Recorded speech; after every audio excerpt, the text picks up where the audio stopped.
네, 반갑습니다. 경자입니다. 지난번에 마린 솔루션에 이어서 상반기를 마지막으로 멋지게 장식하게 될 대형 공모주가 6월에 등장합니다. 시프트업이라는 게임 회사인데요. 현재 국내 게임사 중에서 가장 주목받고 있는 회사인데, 그러면 청약 조건과 함께 어떤 기업인지 미리 살펴보는 시간을 가져보도록 하겠습니다. 6월에 청약하는 종목은 꽤 많을 것 같은데요. 일단 5월 공모주들이 대거 6월로 넘어갔죠. 6월 공모주는 제가 며칠 뒤에 프리뷰로 한번 정리하도록 하겠습니다. 그리고 오늘 말씀드리는 시프트업은 6월 3주차에 청약을 진행할 예정인데요. 6월 18일 화요일과 수요일에 청약하고 환불기간이 이틀이거든요. 대형 공모주인데 환불기간이 이틀이라는 점은 좋습니다. 자, 일단 시프트업이라는 종목은 실적이 가장 눈길이 갑니다. 23년에 실적이 크게 늘어났거든요.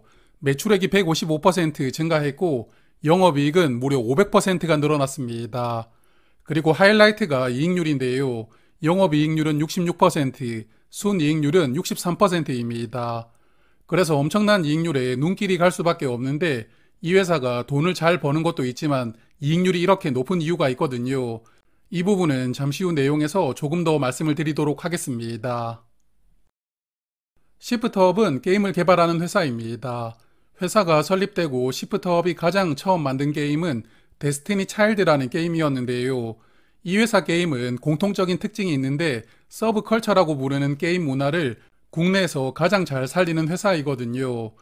그래서 이런 서브컬처 느낌의 캐릭터들을 좋아하는 매니아가 아주 많았던 게임이지만 결국 게임성에서 한계가 드러났거든요. 작년에 서비스를 종료하게 됩니다. 자, 하지만 데스티니 차일드에서의 경험치가 고스란히 이 게임에게 흡수가 되면서 2023년에 엄청난 게임을 탄생시키게 되는데요. 승리의 여신 니케라는 이름을 가진 모바일 게임인데 화면 보시는 것처럼 주로 미소녀들이 총을 쏘는 슈팅 게임입니다. 이 캐릭터들이 전부 AI 로봇이고 이런 로봇을 지휘하는 게 인간이다. 뭐 이런 스토리를 가지고 있는데요. 여하튼 서브컬처를 좋아하는 매니아들의 니즈를 제대로 파고들었거든요. 그래서 엄청난 대박을 만들어냅니다. 니케는 국내뿐만 아니라 일본, 대만 등 해외에서도 서비스를 하고 있는데 국내보다 해외에서 더 많은 인기를 누리고 있거든요. 올해 1월 기사를 보면 작년에 출시된 니케가 만들어낸 매출액이 9,300억 원으로 1조 원을 눈앞에 두고 있다, 이런 기사가 있었거든요.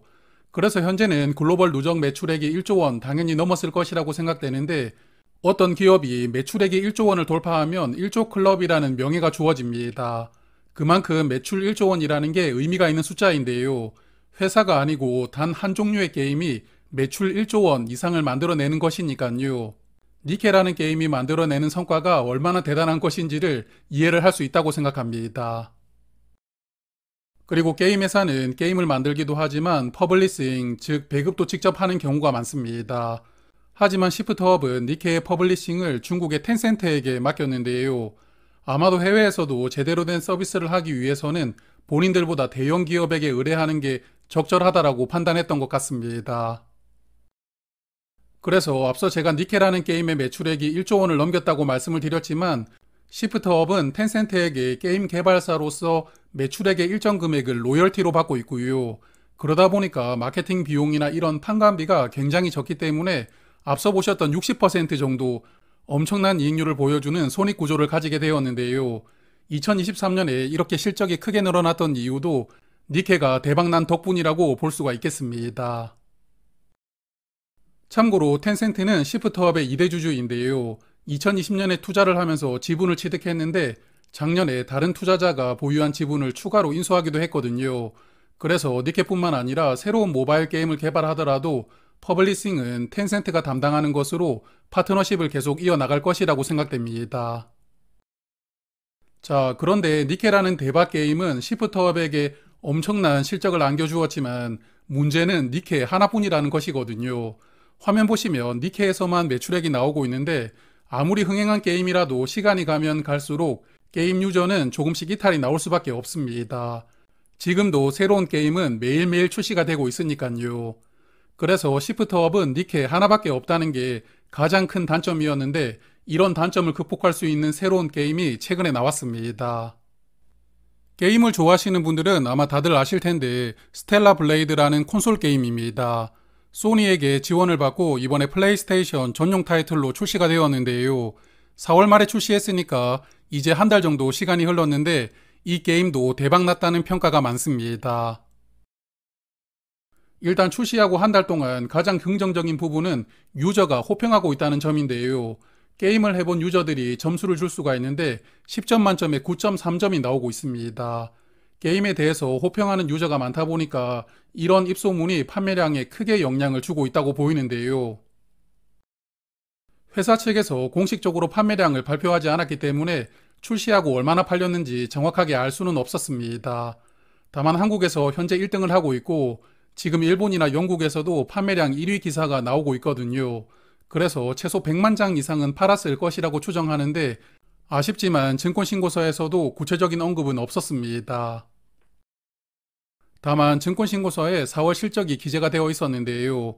4월 실적을 보면 매출액이 219억 원이고 영업이익은 159억 원이었다고 기재가 되어 있습니다.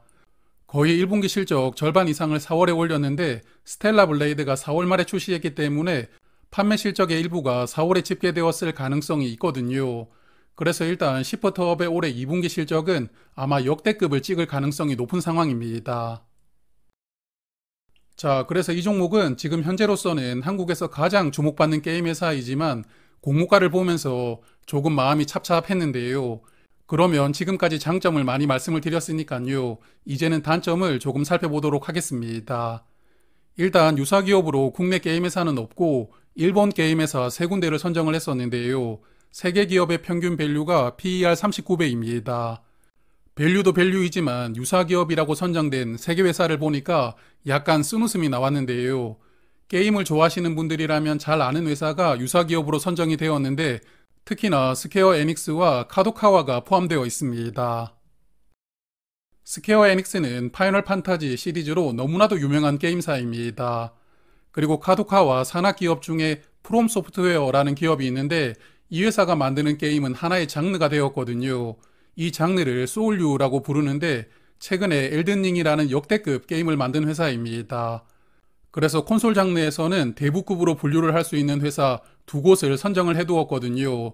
이번에 시프트업의 콘솔 게임이 성공한 것은 맞지만 과연 이런 회사와 동급으로 비교할 수준인가 이런 생각이 들더라고요. 그래서 약간 쓴웃음이 나왔던 것 같습니다. 자, 어찌되었던 시프트업은 상단 공모가로 6만원을 책정을 했고요.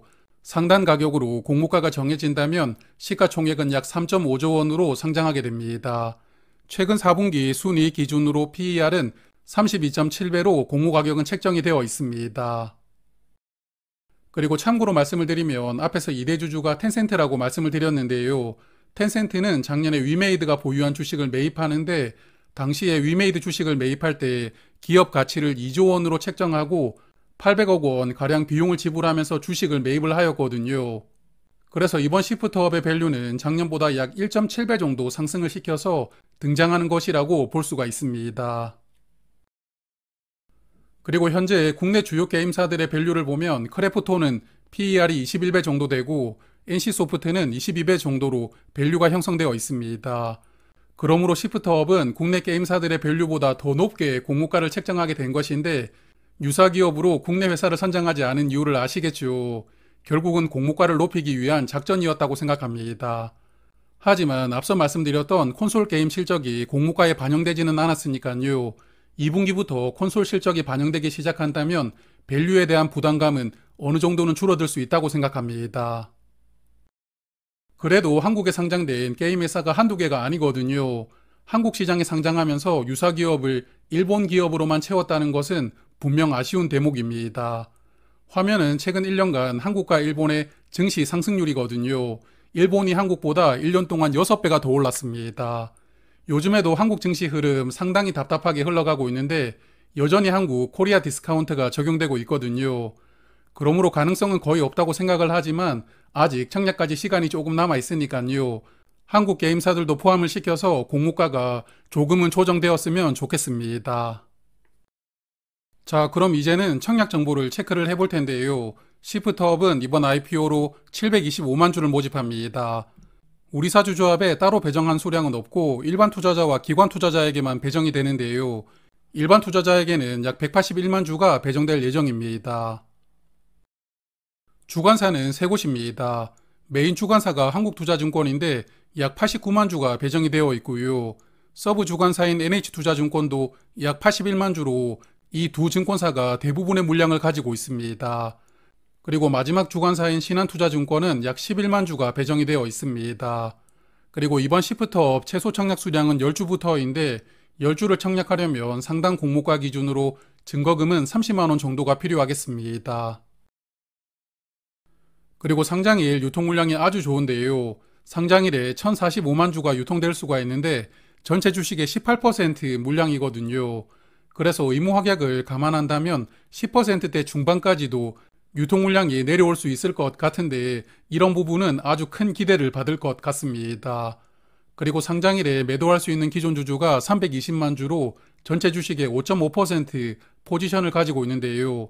기존 주주가 많지는 않지만 그래도 명단을 한번 보도록 하겠습니다. 기존 주주의 명단을 보면 펀드 두 곳이 물량을 약 160만 주 보유하고 있고요.